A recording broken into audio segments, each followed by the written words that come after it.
ఇలాగా విష్ణుశర్మ రాజకుమారుల ముగ్గురిని కూడా వెంట పెట్టుకుని ఆయన ఆశ్రమం చేరుకున్నాడు. ఆ ఆశ్రమం అద్భుతమైన ప్రకృతి సౌందర్యంతో, పచ్చని చెట్లతోటి, పరిశుభ్రమైన వాతావరణంలో చాలా ఆహ్లాదంగా ఉందిట. ఆ ఆశ్రమం ప్రశాంతతకి, పవిత్రతకి ఈ రాకుమారులు చాలా ముచ్చటపడ్డారు.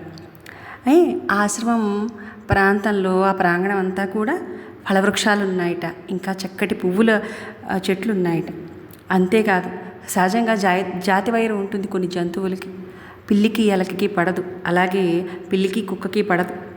ఇలా చాలా జంతువులు ఉంటాయి, జాతి వైరం ఉన్న జంతువులు. అవన్నీ కూడా అక్కడ వైరాన్ని మర్చిపోయి చక్కగా స్నేహితుల్లా ఉన్నాయట. అంతేకాకుండా ఇంకా జింక, కుందేళ్ళు, పావురాళ్ళు, పాలపిట్టలు, చిలకలు, గోరువంకలు, ఆవులు, ఇలాంటి పెంపుడు జంతువులన్నీ కూడా ఉన్నాయట ఒకే చోట గురువుగారి ఆశ్రమంలో.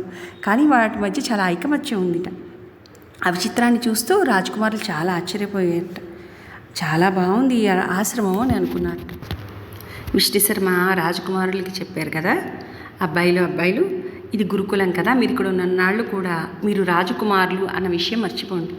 మీరు మిగతా అబ్బాయిలందరిలాగే, అంటే మిగతా విద్యార్థుల్లాగే మీరు కూడా గురుకులానికి వచ్చిన విద్యార్థులంతే. ఇక్కడ ఉన్నంతకాలం కూడా మీరు రాజకుమారులు కాదు. అలాగే ఈ రాజకుమారులు వేసుకునే బట్టలు కాకుండా ఇక్కడ ఆశ్రమంలో ఇచ్చిన బట్టలు వేసుకోండి. అంటే మీరు కూడా అందరి విద్యార్థుల్లో సమంగా ఉన్నామన్న భావన మీకు కలుగుతుంది అని చెప్పాట. ఈ రోజుకి మీరు విశ్రాంతి తీసుకోండి, రేపటి నుంచి నేను మీకు చదువు చెప్తానులే అని చెప్పాట. సరే అని చెప్పేసి రాజుగారి కొడుకులు అందరూ ఆ రోజు ఆడుకున్నారు చక్కగా. మర్నాడు ఉదయం రాజకుమారులు లేచేటప్పటికే విష్ణుశర్మ గారు స్నానాధికాలు పూర్తి చేసుకుని సంధ్యావందనం, అగ్నిహోత్ర విధులు నిర్వహిస్తున్నారు. ఆయన కంఠంలోంచి వైదిక మంత్రాలు ఉషోదయ గీతాల్లా వెలువడుతున్నాయి.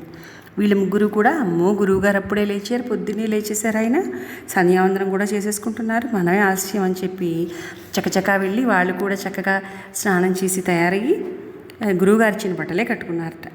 వచ్చి బుద్ధిగా భక్తి శ్రద్ధలతో కూర్చున్నారు. అయితే కాసేపటికి విష్ణుశర్మ గారు తన నిత్య అనుష్ఠాలన్నీ పూర్తి చేసుకుని వచ్చి ఆ భక్తిగా కూర్చున్న రాజకుమారులు చూసి ముచ్చటపడ్డారట. ఆయన చెప్పారు కదా, నాయనలారా మన ఆశ్రమం మీకు నచ్చిందా, బాగా మీకు ఇక్కడ సంతోషం కలుగుతోందా, సంతోషంగా ఉందా అని అడిగారట. వాళ్ళ ముగ్గురు కూడా ఒకేసారి, ఓ మాకు చాలా బాగుంది, ఇక్కడ మేము ఇక్కడ చక్కగా ఆడుకోవచ్చు, ఇక్కడ ఉండే జంతువులన్నీ కూడా మాకు చాలా మిత్రులైపోయాయి, మేము ఇక్కడ ఉండి చదువుకుంటాం, బాగుంది మాకు ఇక్కడ అని చెప్పారట. వాళ్ళ మొహాల్లో ఎక్కడ దిగులు లేదుట.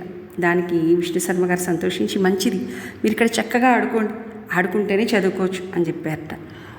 ఆడుకుంటూ కూడా చదువుకోవచ్చా అని అడిగారట వాళ్ళు. చక్కగా చదువుకోవచ్చు ఆడుకుంటూ, ఏం పర్వాలేదు, ఆడుకుంటూ చదువుకుంటేనే ఇంకా బాగా వస్తుంది మనకి మీకు విద్య ఎప్పుడైనా. అంతేకాదు ఇక్కడ ఇన్ని జంతువులు ఉన్నాయి కదా, ఇంతమంది విద్యార్థులు ఉన్నారు కదా, వాళ్ళందరూ కూడా ఈరోజు నుంచి మీకు స్నేహితులు. ఈరోజు నుంచి కూడా ఈ జంతువులకి మీరు ఎప్పుడైనా సరే వాటికి అవసరమైనప్పుడల్లా ఆహారం పెట్టాలి. బయట నుంచి క్రూరమృగాలు ఏమైనా దాడి చేయడానికి వస్తే వాటి నుంచి వీటిని కాపాడాలి.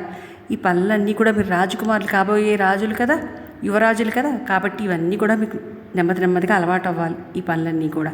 అంతేకాదు ఈ పనులన్నీ శ్రద్ధగా చేయాలి మీరు. అంతేకాదు సర్వజీవుల పట్ల దయాదాక్షిణ్యం, సేవాభాగ్యం కూడా అలవాటు చేసుకోవాలి. ఎందుకంటే మీరు ఈ పశుపక్షాది మూగది జీవుల పట్ల కారుణ్యం, శ్రద్ధ, బాధ్యతలు అలవర్చుకుంటేనే కదా రేపు మీరు ప్రజల్ని చక్కగా పరిపాలించగలుగుతారు.